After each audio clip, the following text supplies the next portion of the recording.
ಜಿಲ್ಲಾಧಿಕಾರಿಗಳ ಕಚೇರಿನಲ್ಲಿ ನಿನ್ನೆ ದಿವಸ ದಿನಾಂಕ 12/3/2026ರಲ್ಲಿ ಒಂದು ಡಿ.ಸಿ ಸಿಗ್ನೇಚರನ್ನು ಮತ್ತು ಎ.ಡಿ.ಸಿ ಸಿಗ್ನೇಚರನ್ನ ಫೋರ್ಜರಿ ಮಾಡಿ ಡಾಕ್ಯುಮೆಂಟ್ ಫೋರ್ಜರಿ ಮಾಡಿ 15 ಲಕ್ಷ ಹಣವನ್ನು ಡ್ರಾ ಮಾಡಲಿಕ್ಕೆ ಟ್ರೆಜರಿಗೆ ಮೂವ್ ಮಾಡಿದಂಥ ಬಿಲ್ ಒಂದು ನಮಗೆ ಸಿಕ್ಕಿತ್ತು. ಟ್ರೆಜರಿಯಿಂದ ನನಗೆ ಅದನ್ನು ರಿಟರ್ನ್ ಮಾಡಿ ಪರಿಶೀಲನೆಗೋಸ್ಕರ ಕಳಿಸಿದ್ರು. ಅದನ್ನು ನಾವು ಪರಿಶೀಲನೆ ಮಾಡಲಾಗಿ ಜಿಲ್ಲಾಧಿಕಾರಿಗಳ ಸಿಗ್ನೇಚರ್ ಇರ್ಬೋದು ಮತ್ತು ಎ.ಡಿ.ಸಿ ಅವರ ಸಿಗ್ನೇಚರ್ ಇರ್ಬೋದು ಎರಡನ್ನೂ ಕೂಡ ಫೋರ್ಜರಿಯನ್ನು ಮಾಡಿ ಬಿಲ್ಲನ್ನು ಸಬ್ಮಿಟ್ ಮಾಡಿದ್ದು ನಮ್ಮ ಗಮನಕ್ಕೆ ಬಂದ ತಕ್ಷಣ ನಿನ್ನೆ ಸಾಯಂಕಾಲ ಅದು ಸಮಗ್ರವಾಗಿ ತನಿಖೆ ಮಾಡಲಾಗಿ ಗೊತ್ತಾಗಿದ್ದೇನು ಅಂತಂದರೆ DUDC ಸೆಕ್ಷನ್ನಿಂದ ಅದರಲ್ಲಿ CLTC ಏನು ಹೌಸಿಂಗನ್ನು ನೋಡ್ಕೊಳ್ಳಿಕ್ಕೆ ಔಟ್ಸೋರ್ಸ್ಡ್ 3 ಜನ ನೇಮಕಾತಿ ಆಗಿತ್ತು ಹಿಂದೆ. ಆ 3 ಜನದ್ದು ಆನ್ರೇರಿಯಮ್ ಅನ್ನೋ ಕಾರಣಕ್ಕೋಸ್ಕರ ಆನ್ರೇರಿಯಮನ್ನು ಡ್ರಾ ಮಾಡುವಂಥ 15 ಲಕ್ಷವನ್ನು ಅವರು ಬಿಲ್ಲನ್ನು ಮೂವ್ ಮಾಡಿದ್ದಾರೆ. ಅದಕ್ಕೆ ಸಂಬಂಧಪಟ್ಟಂತೆ ಸಮಗ್ರವಾಗಿ ನಾವು ತನಿಖೆಯನ್ನು ಮಾಡಿದ್ದೀವಿ.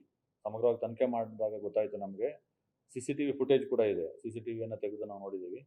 12ನೇ ತಾರೀಕು ಬೆಳಗ್ಗೆ 6 ಗಂಟೆಗೆ ಕಚೇರಿಯನ್ನು ತೆಗೆದು 6 ಗಂಟೆಗೆ ಅವರು ರೆವಿನ್ಯೂ ಸೆಕ್ಷನಲ್ಲಿ ನಾವು ಲಾಕರ್ನಲ್ಲಿ ಇಟ್ಟಂಥ ಡಿಜಿಟಲ್ ಸಿಗ್ನೇಚರ್ ಡಿ.ಸಿದು ಮತ್ತು ಎ.ಡಿ.ಸಿ ಎರಡೂ ಕೀಗಳನ್ನು ಅವರು ತೆಗೆದು CTC 5ಅನ್ನು ಪ್ರಿಂಟ್ ಮಾಡಿ ಅದನ್ನು ಪ್ರೋಸೆಸ್ ಮಾಡಿ ಸಿಗ್ನೇಚರನ್ನು ಕೂಡ ಮ್ಯಾನ್ಯುಯಲ್ ಸಿಗ್ನೇಚರನ್ನು ಕೂಡ ಫೋರ್ಜರಿ ಮಾಡಿ ಅದನ್ನು ಟ್ರೆಜರಿಗೆ ಸಬ್ಮಿಟ್ ಮಾಡಿದರು.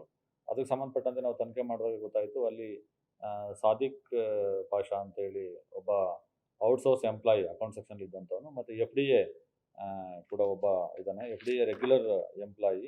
ಅವನು ಸೈಯದ್ ಸಾದಿಕ್ ಅಂತ ಒಬ್ಬ ಮತ್ತು ಮೊಹಮ್ಮದ್ ಬಾಷಾ ಅಂತ ಅವರ ಕಸ್ಟಡಿಲಿ ಇದ್ದಂಥ ಇದು. ಮತ್ತು ಇನ್ನು ವಿಜಯ್ ಕುಮಾರ್ ಅಂತ ಒಬ್ಬ, ವಿನಯ್ ಶರ್ಮಾ ಅಂತ ಒಬ್ಬ, ಬಸವರಾಜನ್ ಅಂತ 3 ಜನಕ್ಕೆ ಸಂಬಂಧಪಟ್ಟಂತೆ ಆ 3 ಜನದ ಆನ್ರೇರಿಯಮ್ ಅಂತ ಹೇಳ್ಬಿಟ್ಟು ಅವರು ಬಿಲ್ಲನ್ನು ತಯಾರಿಸಿ ಮಾಡಿದ್ದಾರೆ. ಬಟ್ ಈ ಬಿಲ್ಲನ್ನು ತಯಾರು ಮಾಡಬೇಕಾದ್ರೆ ಬಿಲ್ಲನ್ನು ಕೊಟ್ಟಿದ್ದನ್ನು ಕೂಡ VHM ಎಂಟರ್ಪ್ರೈಸಸ್ ಜೆಸಿ ನಗರದಲ್ಲಿ ಒಂದು ಸಪ್ಲೈಯರ್ಸ್ ಒಬ್ಬ ಇದ್ದಾನೆ, ಮೆಟೀರಿಯಲ್ ಸಪ್ಲೈಯರ್ ಒಬ್ಬ ಇದ್ದಾನೆ ನಮ್ಮ ಚಿತ್ರದುರ್ಗದಲ್ಲಿ. ಅವನು ಮ್ಯಾನ್ ಪವರ್ ಸಪ್ಲೈನ ಕೊಟ್ಟಿದ್ದೀನಿ ಅಂತೇಳಿ ಫೇಕ್ ಬಿಲ್ಲನ್ನು ಕೊಟ್ಟಿದ್ದಾನೆ. ಆತನು ಕೂಡ ಕರೆದು ನಾವು ವಿಚಾರಣೆ ಮಾಡಲಾಗಿ ಆತನೇ ಬಿಲ್ ಕೊಟ್ಟಿದ್ದಾನೆ. ಬಿಲ್ ಕೂಡ ಕೊಟ್ಟಿರೋದು ತಪ್ಪು ಅದು. ಅವನನ್ನು ಮತ್ತು ಕಚೇರಿಯ ಸಿಬ್ಬಂದಿ ಆದಂಥ ಒಬ್ಬ ಸೈಯದ್ ಸಾದಿಕ್ ಔಟ್ಸೋರ್ಸ್ ಒಬ್ಬ ಅಕೌಂಟ್ ಸೆಕ್ಷನ್ ಹುಡುಗನ್ನ ಮತ್ತು ಮೊಹಮ್ಮದ್ ಪಾಷಾನ್ ಅಂತ FDA ರೆಗ್ಯುಲರ್ ಎಂಪ್ಲಾಯಿ ಜೊತೆಗೆ CLTCಯಿಂದ ನೇಮಕ ಆಗಿದ್ದಂಥ 3 ಜನ ವಿಜಯ್ ಕುಮಾರ್, ವಿನಯ್ ಕುಮಾರ್ ಮತ್ತು ಬಸವರಾಜ 3 ಜನನ್ನು ಕೂಡ ನಾವು ಅವ್ರ ಮೇಲೆ DUDCಯ ಪ್ರಾಜೆಕ್ಟ್ ಡೈರೆಕ್ಟರಿಂದ ಒಂದು FIR ದಾಖಲು ಮಾಡಿ ಅವರನ್ನು ಅಷ್ಟೂ ಜನವನ್ನು ಸಾಯಂಕಾಲ ನಾವು ಅರೆಸ್ಟ್ ಮಾಡಿ ಕಳಿಸ್ಕೊಟ್ಟಿದ್ವಿ. ಮತ್ತು ಹೆಚ್ಚಿನ ತನಿಖೆ ಪೊಲೀಸರು ಮಾಡ್ತಾ ಇದ್ದಾರೆ.